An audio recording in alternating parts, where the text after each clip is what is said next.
I was going through this script a few days ago, and I keep returning to one moment in particular. The protagonist is alone at her kitchen table, a glass of water going warm next to her laptop. And she opens a new blank spreadsheet. She titles it Professional Notes. That is where this story actually begins. Not the betrayal, the spreadsheet. Welcome back. The coffee in my hand was the wrong temperature.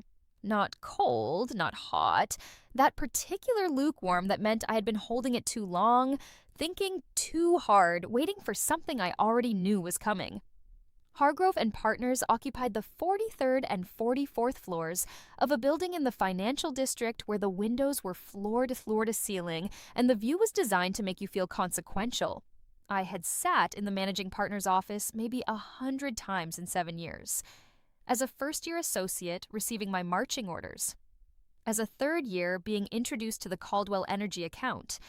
As a sixth year, being handed a client file for a man whose company had revenues larger than some Pacific Island nations. I knew the room. Else, I knew the particular way the afternoon light came in from the east-facing windows and made everything look warmer than it actually was. I knew the smell of the leather on the chairs, the specific hum of the building's ventilation system, and the way Reginald Pemberton, the managing partner, a man who wore his age in the way he leaned back in chairs, always set his hands flat on the desk before saying something he had rehearsed. He set his hands flat on the desk and said, "We're thinking about restructuring the Caldwell team." I said, "I see." That was all I said, because I already knew what restructuring meant. I had been at Hargrove since I passed the bar, not out of inertia or obligation, out of intention, which is a different thing. And yet I had researched the firm the way some people research countries before emigrating. The power structure, the institutional culture, the gap between how it presented externally and how it actually functioned. Hargrove had a reputation for promoting from within on a genuine 8-year cycle, which was unusually clean for a large firm. 2 partners per practice group per cycle. Energy and infrastructure was my group. The Caldwell Energy account was, by common industry knowledge, the credential that moved you through the final door.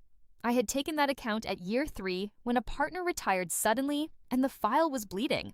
I had stopped the bleeding. I had grown the relationship from a mid-sized client engagement into the single largest account in the practice group. And I had billed more hours on that matter than anyone in the group's history, while maintaining a secondary client load that would have qualified as a primary load at most peer firms. I had done this while also managing a relationship with Dorian Voss, who was 3 years ahead of me, already a partner, and who most people in the building assumed I would eventually follow. I had not followed him. I had built my own path to the same door. That was what they were about to take from me. Pemberton was still talking. He had the careful vocabulary of a man who had practiced law for 40 years and understood that every word spoken in a meeting like this was a potential exhibit in a future proceeding. Delphine's background in energy transaction law makes her a natural fit for the Caldwell relationship at this stage, he said. The client is entering a phase of complex regulatory work, and we feel the team could benefit from her specific expertise in that area. Who is we? I said. He paused. The particular pause of someone who had expected a different kind of question. The executive committee, he said. And Dorian has been involved in the conversation, given his ongoing relationship with the Caldwell client team.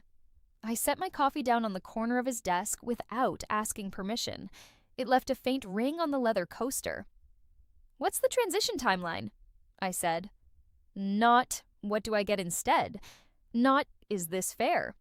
Not, do you understand what 7 years looks like from where I'm sitting?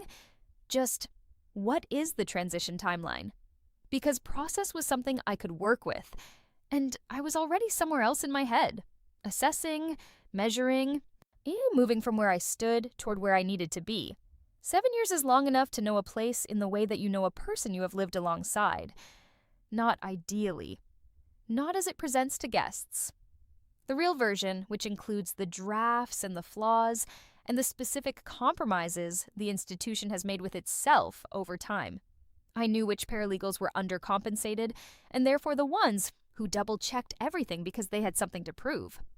I knew which partners took credit publicly for work done by associates 2 levels below them, and which ones, the rarer kind, brought you into the room and said your name. I knew which conference rooms had acoustics that carried sound through the ventilation system to the adjacent rooms, and I had never once held a sensitive conversation in those rooms. And I also knew the Caldwell Energy file better than I knew some of my own biographical details. Richard Caldwell, the client, not the company, had a specific way of speaking in depositions that required a particular kind of preparation. He telegraphed his evasions with a slight pause before pronouns.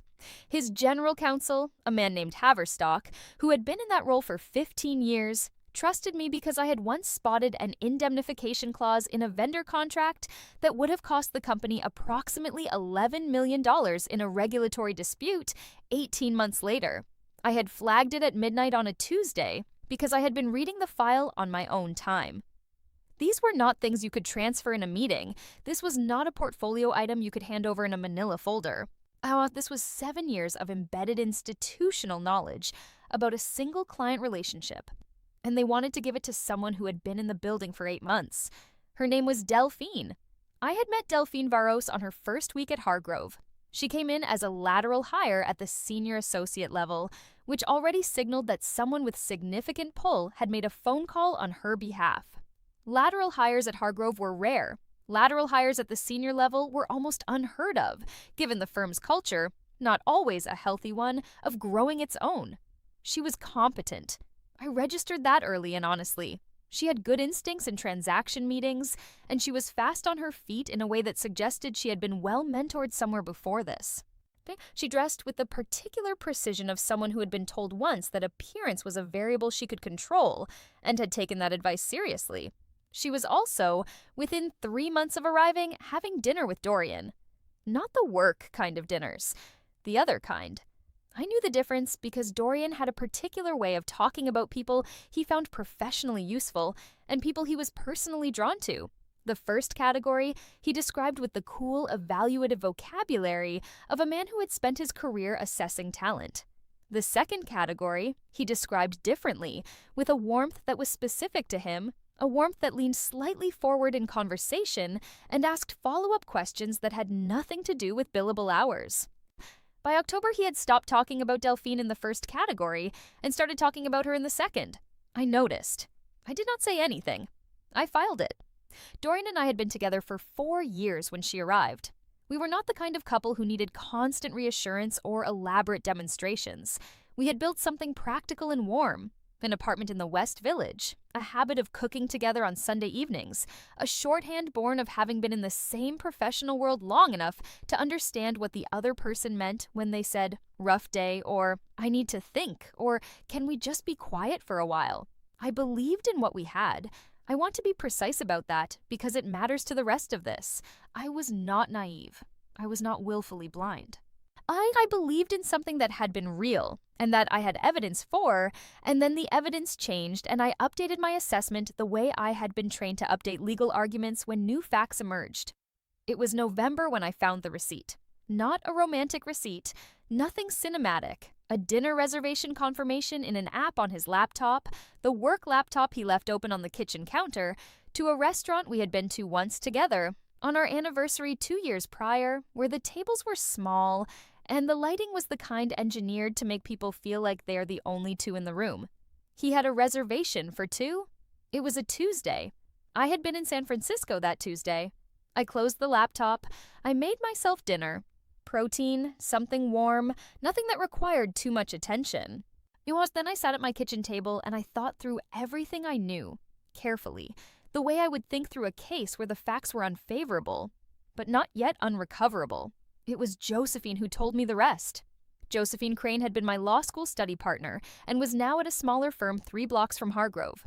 We had lunch every few weeks, a habit that had survived years of impossible schedules because we had both agreed early on that it was non-negotiable.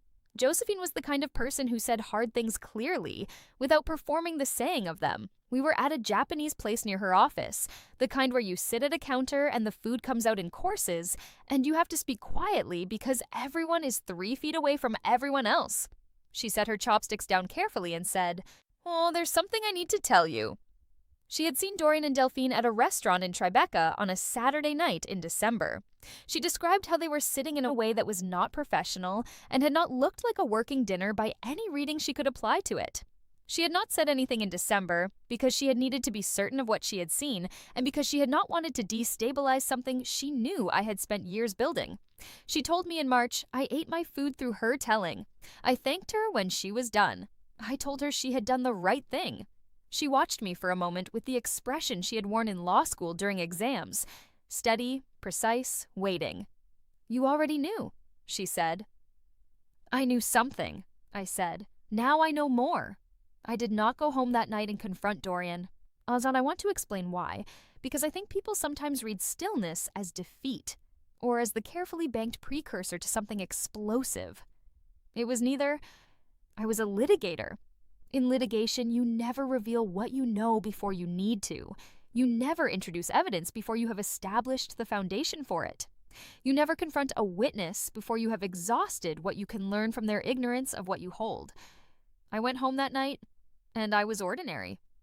I cooked dinner. I listened to Dorian talk about a mediation he had run that week. I asked questions in the right places. I went to sleep. I lay in the dark for approximately an hour before sleep came. What I thought about was not Dorian, and not Delphine, and not the restaurant in Tribeca. I thought about the Caldwell file. I thought about the 8 months Delphine had been in the building. I thought about the specific moves I had been observing and had not yet fully mapped. I thought, she is going for it. Then, someone is going to let her. Then, I need to know what I actually have. There was a specific pattern to what Delphine had done in her first 8 months, and when I laid it out plainly, it was a blueprint that I could read because I had studied institutional architecture for 7 years. The first element, she had inserted herself into 2 meetings with Haverstock in capacities that were peripheral. She had no billing role on the Caldwell account, but she had attended at Dorian's invitation on the rationale that she had relevant expertise in a specific clause type they were dealing with. The meetings had been noted in the file. The second element, she had CEC'd the executive committee on 2 internal memos she wrote, when standard practice was to CEC your supervising partner. Neither memo required executive committee visibility. She was not reprimanded for it. The executive committee now knew her name in association with substantive work. The third element, through a series of small and unremarkable conversations with the junior associates in our group, she had established a reputation as someone who gave feedback generously and who kept people's confidences. She was building loyalty in the layer below her. The junior associates would, if asked, say her name warmly. None of this was extraordinary. None of it was even, taken individually, particularly notable. Together, it was a campaign. And I had been watching someone execute it in the building where I worked, while also, it turned out, sleeping with the man I came home to every night. The meeting with Pemberton was in April. I had almost 3 weeks between the conversation with Josephine in March and that meeting, and I used those weeks the way I use every period before a consequential event. I prepared. I pulled every file I had worked on in 7 years, and I did something I had never done before, which was read my own work as if I were an outside reviewer assessing value contributed. Not looking for comfort, building a picture. The picture was significant.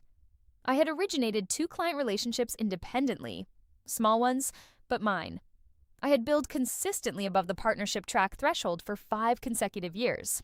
Oh, I had a record of 0 malpractice complaints, 0 client escalations that had not been resolved before reaching the executive committee, and I had received a written commendation from Richard Caldwell himself, a man who I knew for a fact did not write things down unless specifically asked, after a particularly complex regulatory hearing in Houston 2 years prior. I also did something else. I opened a new document on my personal laptop, not the work one, and I began writing down everything I had observed about Delphine in the past 8 months. Not in a chaotic way, in a structured way. Date, observation, context, any witnesses present, whether there was supporting documentation, whether follow-up was required. I was not building a case yet. I was building a framework into which evidence, if it existed, could be sorted. Oh, because here is what I knew from 7 years of legal practice. People who cut corners on their way up do not stop cutting corners after they arrive. The behavior that is efficient and rewarding during the climb becomes habitual. It becomes the way they work. I titled the document Professional Notes. After the Pemberton meeting, I moved to a spreadsheet. Documents are for narrative. Spreadsheets are for patterns. What I was looking for was a pattern, and a spreadsheet's column structure imposes a discipline on evidence that forces you to be specific rather than impressionistic. The columns: date, category, observation, source, supporting materials available, follow-up required. Category was the most important column. I seeded it based on what I already knew and what the rules actually said, because the first thing I did after opening the spreadsheet was reread the model rules of professional conduct in full, not as a refresher. As a reader approaching a text, I needed to apply. Rule 1.5, Fees. What constitutes a clearly excessive billing arrangement and how billing records are to be maintained? Rule 1.6, Confidentiality. What constitutes improper disclosure of client information and the scope of the duty? Rule 3.3, Candor toward the tribunal. What constitutes a false statement of law or fact made to a court or regulatory body, and the certification obligation of the supervising attorney? Rule 8.4, Misconduct.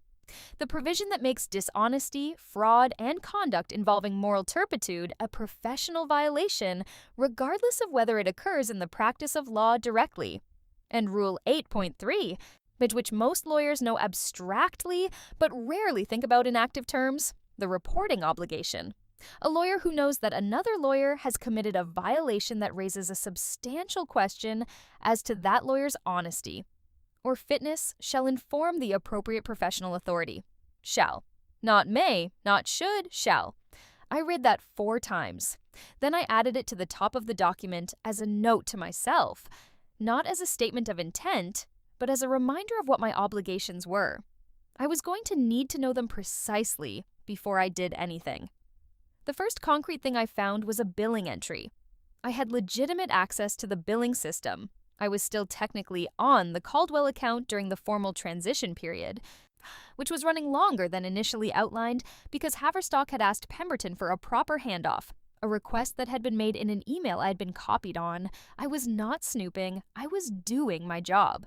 The billing entry was dated a Tuesday in March, approximately 3 weeks before my conversation with Pemberton, for 4 hours of work on a Caldwell regulatory filing that I had completed myself in its entirety the previous week. I had the time-stamped draft saved to the firm system. I had the internal email thread where I had submitted the draft for partner review. I had the version history showing document creation, revisions, and the final submission. The filing had gone out under both our names as part of a collaborative billing entry. That was how the system worked during shared account access periods. But the 4 hours she had billed were for a draft review that had consisted, as far as I could reconstruct from the file, of changing 3 paragraph breaks and removing 2 Oxford commas. I know this because I compared the draft I had submitted with the version she had returned, using the track changes function, which she had apparently forgotten was visible. 4 hours. I added it to the spreadsheet. Date. Category: billing irregularity.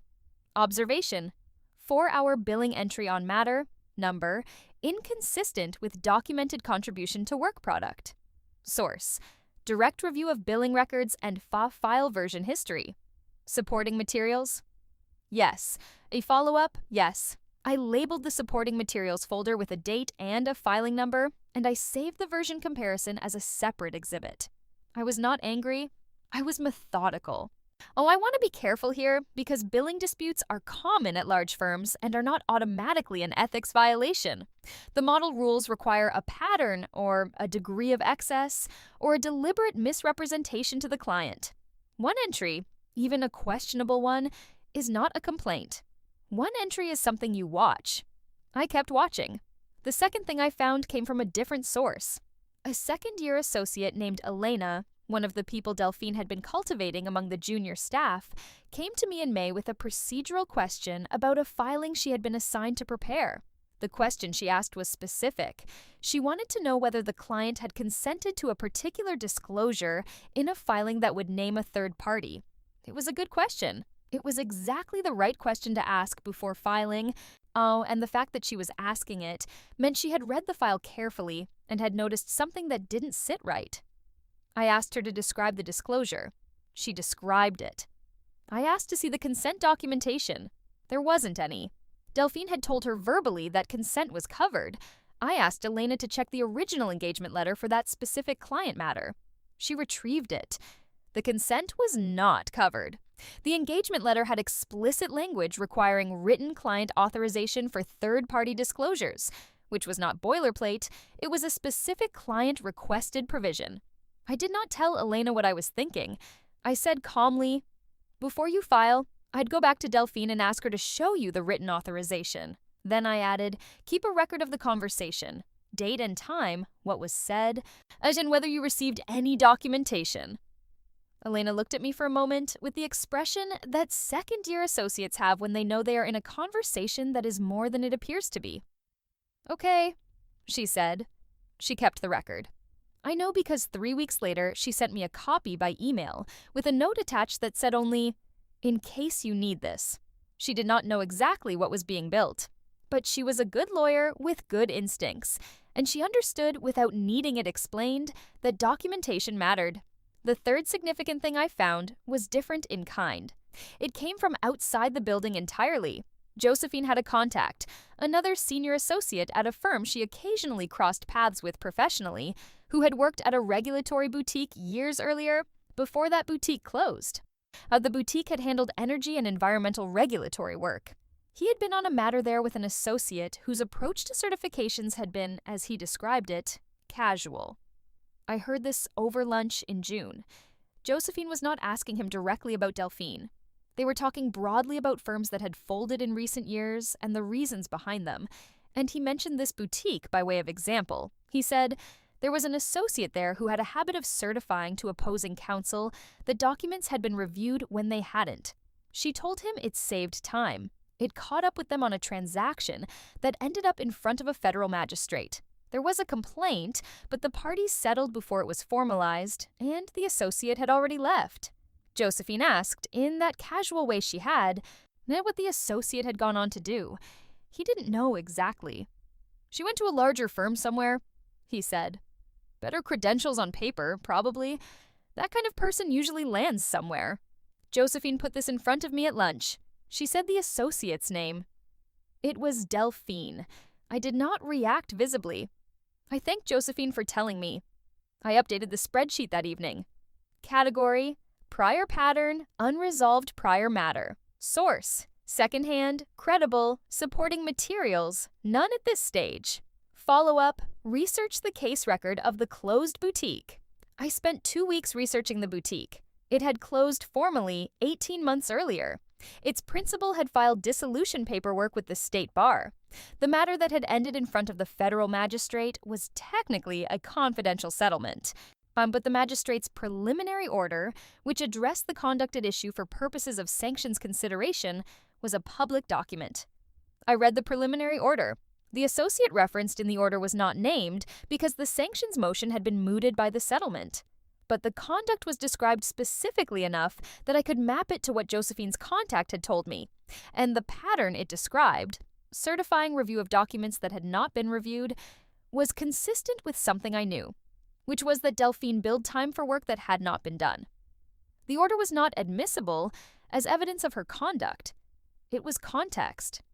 It told me this was not a first occurrence. It told me I was looking at a person with a practice, not a person who had made an error. I added the order to the exhibits folder. I added a note to the spreadsheet. Consistent with observed pattern, establishes prior context, not to be included in complaint without corroborating documentation. The most significant item came last, in late June, and it came not through investigation, but through the ordinary course of my work.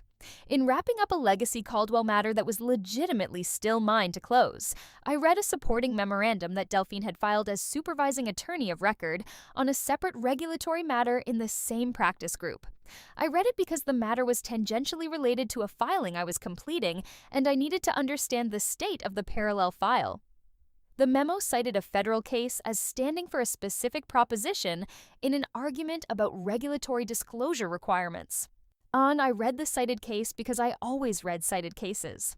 This is a habit I formed in my first year and had never broken, because the number of times I had found a case cited for a proposition it did not support was not small. And in litigation, those discrepancies matter. I read the cited case. The case did not stand for the proposition cited. I read it again. The case stood for the opposite proposition, not a nuanced distinction that reasonable people might read differently, not an edge case interpretation that required a stretch of reasoning. The case was clear authority for the opposing position, and Delphine had cited it as authority for her position in a memo filed with a federal regulatory agency under her signature as the supervising attorney certifying the accuracy of the submission. I sat with this for 2 days before I touched the spreadsheet. Rule 3.3A1 of the Model Rules. A lawyer shall not make a false statement of fact or law to a tribunal. Federal regulatory agencies are, under clear precedent, tribunals for purposes of Rule 3.3. The certification requirement for supervising attorneys on submissions to regulatory bodies is explicit. This was not a billing irregularity. This was not a disclosure procedural gap. This was a misrepresentation to a tribunal in a signed filing. I added it to the spreadsheet on the evening of the second day. Date, category, misrepresentation to tribunal per Rule 3.3A1. Source, direct review of public filing and cited case. Supporting materials, yes. Follow-up required, no. That was the last entry I needed. I had been quietly talking to other firms since May, not with urgency. Oh, not with the visible desperation of someone leaving a fire, with the methodical low-temperature assessment of someone who knows that what she has is portable and is simply determining where it will land best. The firm I was most interested in was Aldercroft. Smaller than Hargrove, but with a specific reputation in energy and infrastructure work that was, in its particular segment, genuinely stronger than Hargrove's. The partnership track was longer, 12 years, but the equity model was more favorable and the path was more transparent. They did not have Hargrove's institutional tendency to confuse loyalty with subordination. I had lunch in May with one of their senior partners, a man named Gideon Marsh, who had been recommended to me through a client contact. Gideon was the kind of lawyer who asked good questions and then listened to the answers without telegraphing his response. He had built Aldercroft's infrastructure practice over 22 years. He asked me what I was looking for. I said, "A place where what I build stays mine." He was quiet for a moment. Then he said, "That's not an abstract question, is it?" "No," I said. We had 3 more conversations in June and July. Each one was shorter than the last because we had covered what needed to be covered, and neither of us was interested in padding the process. The offer came in late July, senior associate with an accelerated partnership review in 18 months, rather than the standard timeline, based on existing client relationships and the specificity of my practice. I accepted in early August. Before leaving, I did something that I want to describe carefully because the line between what is allowed and what is not matters to me professionally and personally. I reviewed my employment agreement. The non-solicitation clause was narrow by design.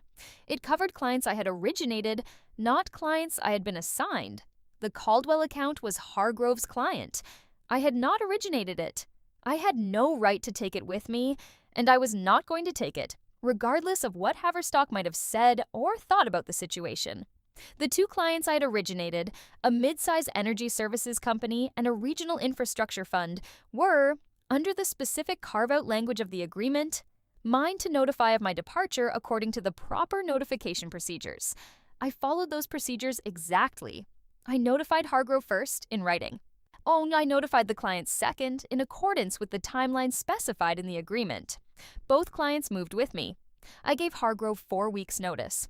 On my last day, Dorian stopped by my office. I was packing a box, not a dramatic one, just a small one, 2 framed things, and a hardcover of Prosser and Keaton on torts that had been on my shelf since law school. He stood in the doorway with the posture of someone who has rehearsed a statement and is waiting for his cue. He said, "You didn't have to do this." I looked at him. "I know," I said. I picked up the box. I said, "Have a good weekend, Dorian." I walked past him down the corridor and into the elevator and out through the lobby where the security guard, a man who had been at that post since my first year, waved at me from his desk. I waved back. That was Hargrove. And Aldercroft smelled different. Not metaphorically, literally. Hargrove had the particular smell of a building that had been over-air conditioned for 30 years. That recycled, neutral, institutional cool that after a while you stopped noticing because it was just the air you breathed. Aldercroft was in a building that was older and the windows actually opened. In September, the air moved through in the late afternoon and it smelled like the city. Variable, imperfect, real. Gideon introduced me to the practice group with the kind of low-ceremony confidence that signals an institution that does not need to perform itself.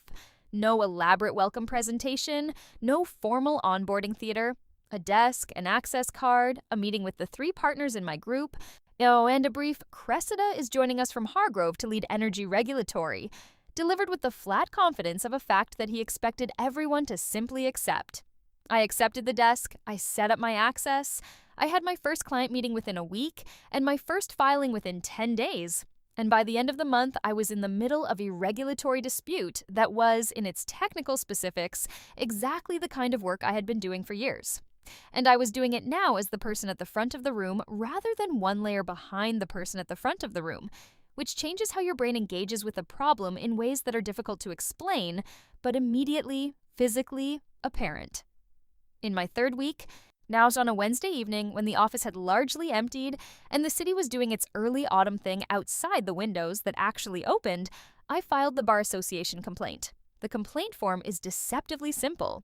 It asks for contact information, the name of the attorney being reported, their bar number, the jurisdiction, and a narrative description of the alleged conduct with attached documentation. The form is 4 pages. What I filed was not 4 pages. My complaint was 26 pages, plus exhibits organized into 4 tabbed sections. The narrative described each incident in chronological order with specific citations to the model rules. On billing irregularities, 6 documented instances across a 3-month period, each identified by date, matter number, billing entry amount, and the discrepancy between the entry and what the file record could support. I included the version comparison from the very first entry, the one with the track changes, as Exhibit A. The other 5 followed in order, each with its own exhibit. On confidentiality, the 2 incidents, with full documentation. Elena's contemporaneous record of the conversation, the engagement letter provision requiring written authorization, the text of the actual disclosure, and a brief analysis of the gap between what the client had authorized and what had been filed. I did not name Elena. I identified her as junior associate, date of hire on file with the firm. Her record was documentary evidence. Her name was not necessary for the complaint to be specific. On misrepresentation to the tribunal, this section was the longest. I reproduced the relevant paragraph of the memo with the citation highlighted. I reproduced the cited case's actual holding, underlining the operative language. I wrote a 2-page analysis demonstrating, citation by citation, that the case stood for the opposite proposition. I identified the filing as a submission to a federal regulatory agency. I cited 3 cases establishing that federal regulatory agencies qualify as tribunals for Rule 3.3 purposes. I noted the date the memo had been filed and Delphine's signature as supervising attorney.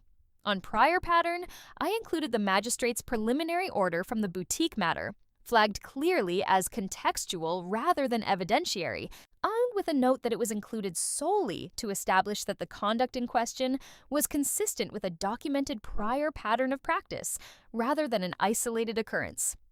At the end of the narrative, before the exhibits, I wrote 1 sentence.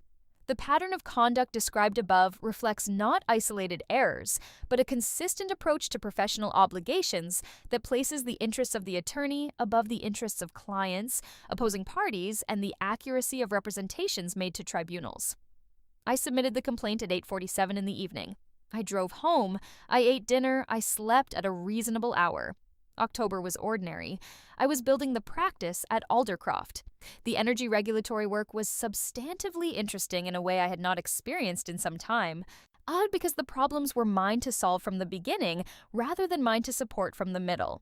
I was also beginning to understand, in the particular way you understand things only after you are no longer inside them, what the last 2 years at Hargrove had cost in terms of concentration, the ambient noise of watching the partnership door, watching Dorian, watching Delphine's position in the institution, all of it running quietly beneath every workday like a second process consuming memory. That noise was gone. I thought about Dorian occasionally, but not with the raw daily quality I had braced for in September. More the way you think about a decision you've made and tested from several angles. Sustained, practical, final. He called twice in October from his work phone. I did not answer, not as punishment. Because I had nothing useful to say, and the conversations I could imagine having would not serve either of us. In November, he sent an email. He said, among other things, that he had ended things with Delphine. I read the email. I considered what he expected me to do with that information and what it revealed about how he understood me.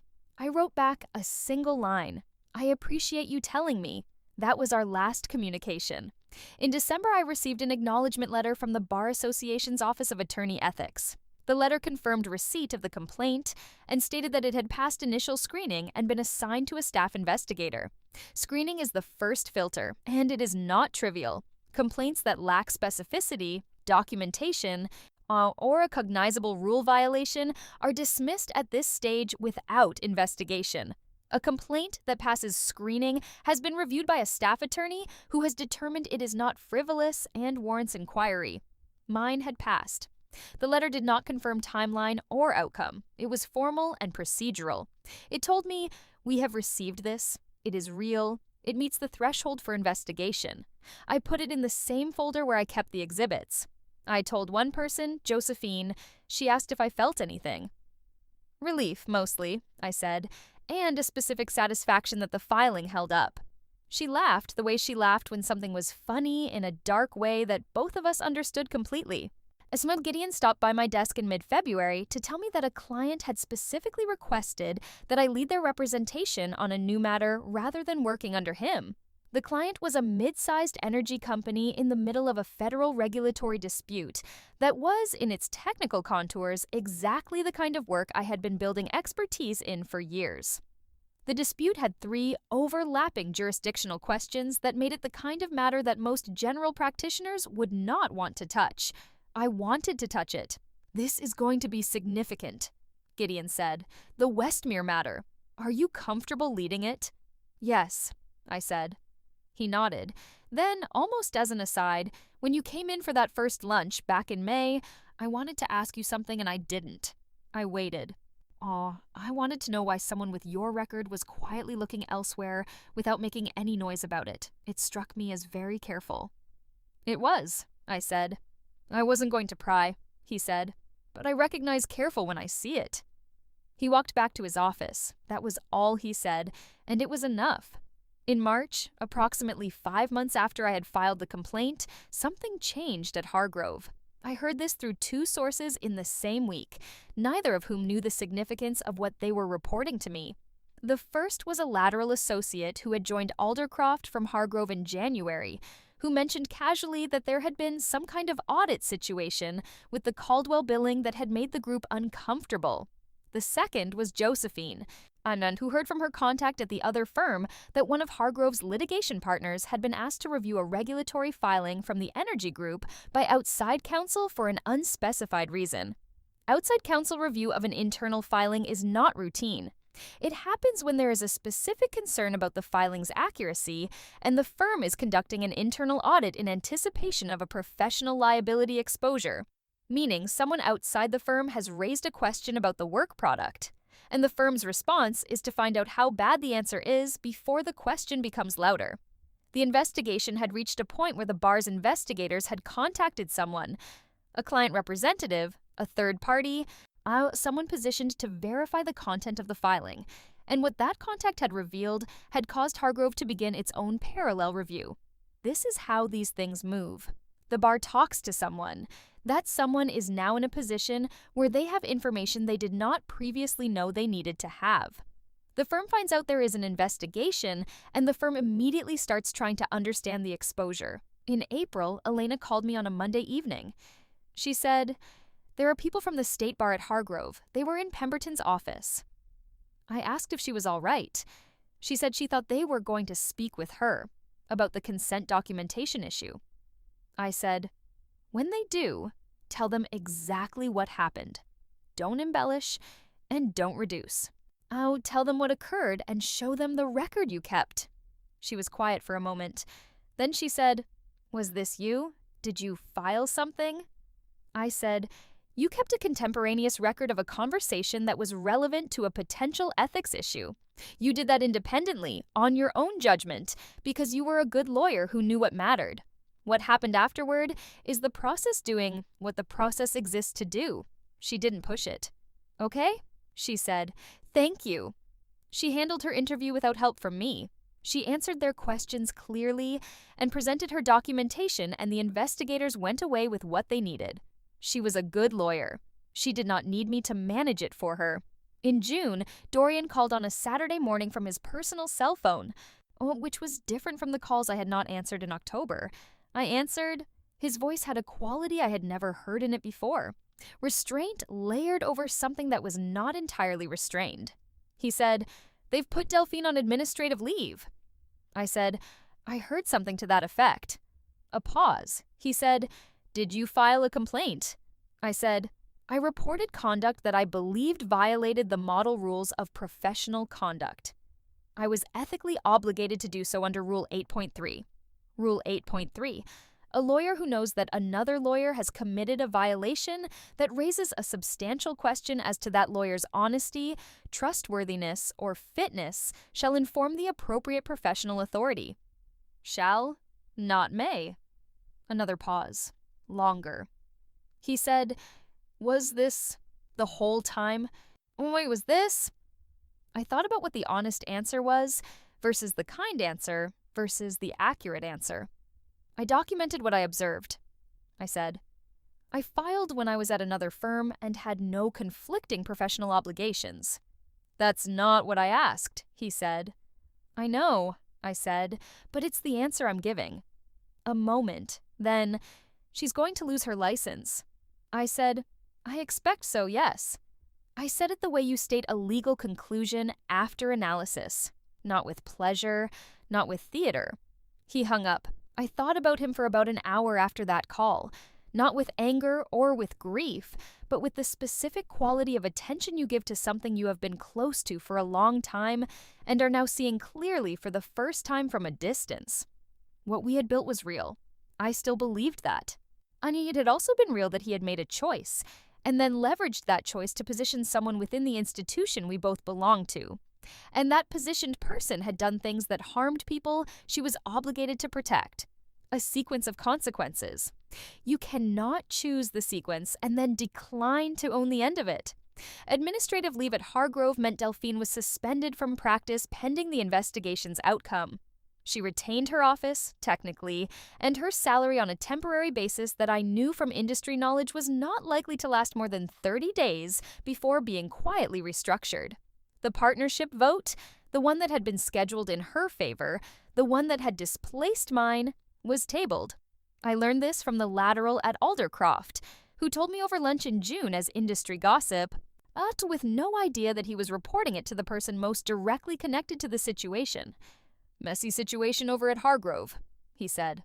"One of the senior associates on the energy team is under a bar investigation. Sounds like a billing thing, primarily?" "Billing things are rarely just billing things," I said. He shrugged. "True enough. Shame. Apparently she had been on a fast track. Good credentials on paper." "Paper is like that," I said. We talked about something else. July came in hot. The Aldercroft office was on a high floor, and the windows open policy that I had appreciated in September became, in July, something you negotiated with the cross breeze and your own tolerance for humidity. And I was deep in the Westmere matter, the regulatory dispute Gideon had asked me to lead, and it was the kind of work that required the full capacity of your concentration, the kind of problem where you are balancing 17 interdependent questions, and the goal is to find the sequence of resolutions that does not create a new problem while closing an existing one. I was good at this.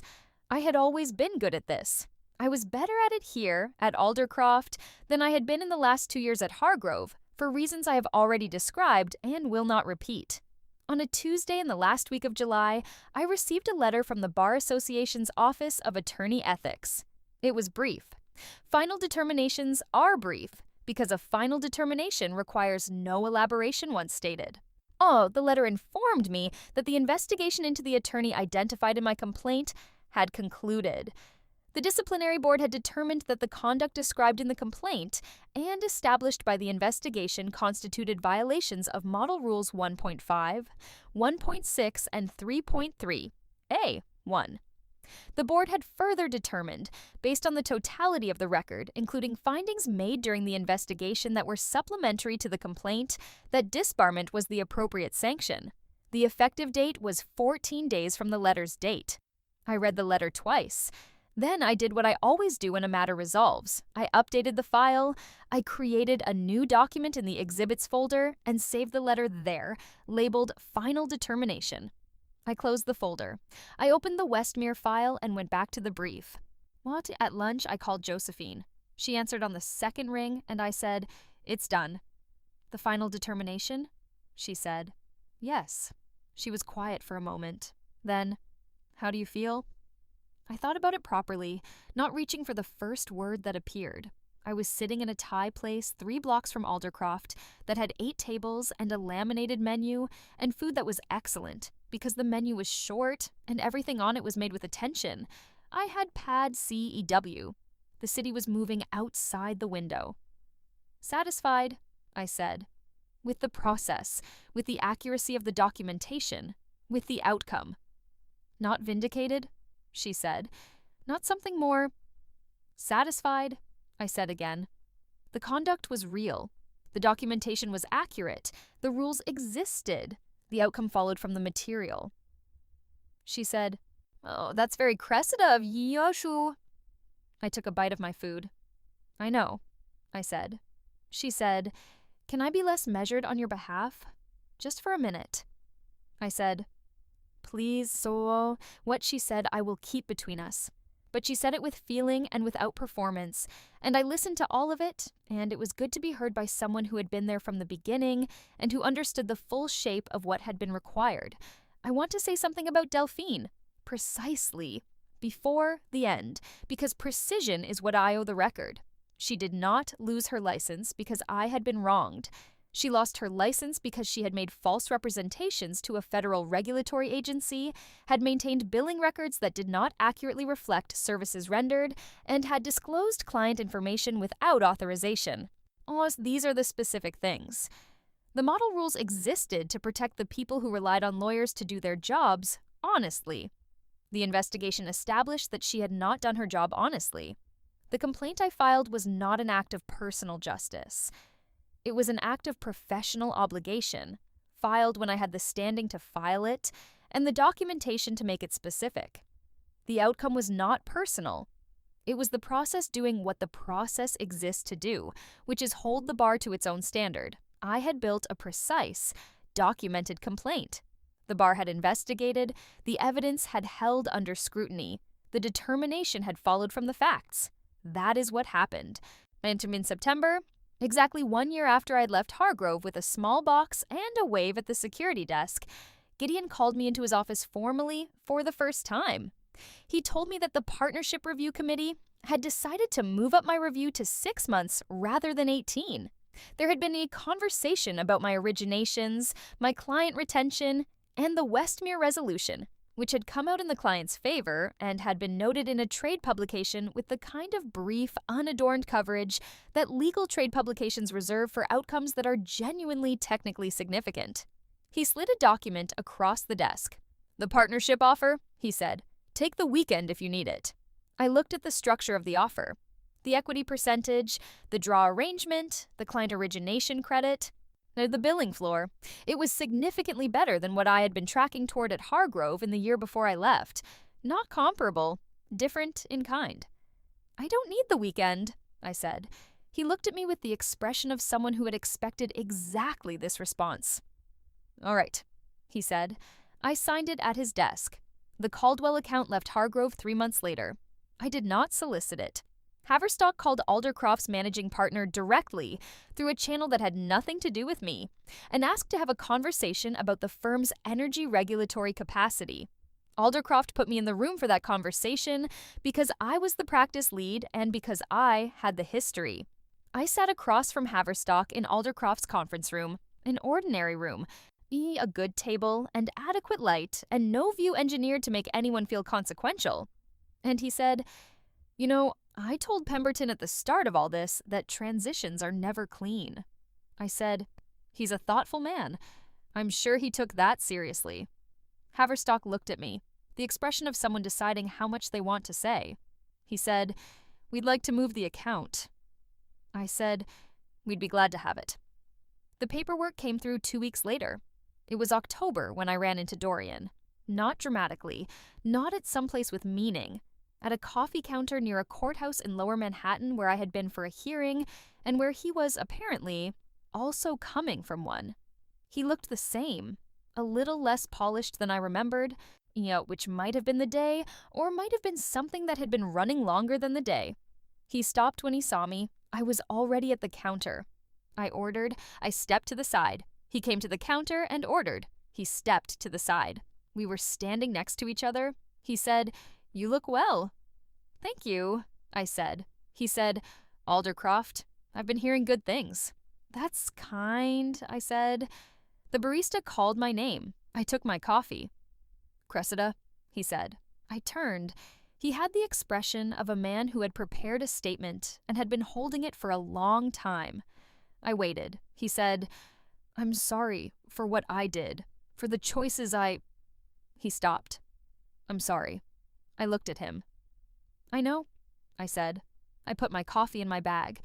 I walked out. The paper cup was warm through the sleeve. And the October air outside was the particular cold that is not winter yet, but is making a specific point about what is coming. I turned east. I had a call with Haverstock at 2. A draft brief due Friday on the secondary Westmere matter. A new client consultation Monday morning. A referral from a Chicago firm that had heard about the Westmere result and wanted to discuss a similar federal regulatory dispute in a different energy sector. I walked. The city was loud and ordinary around me. I was already thinking about the brief.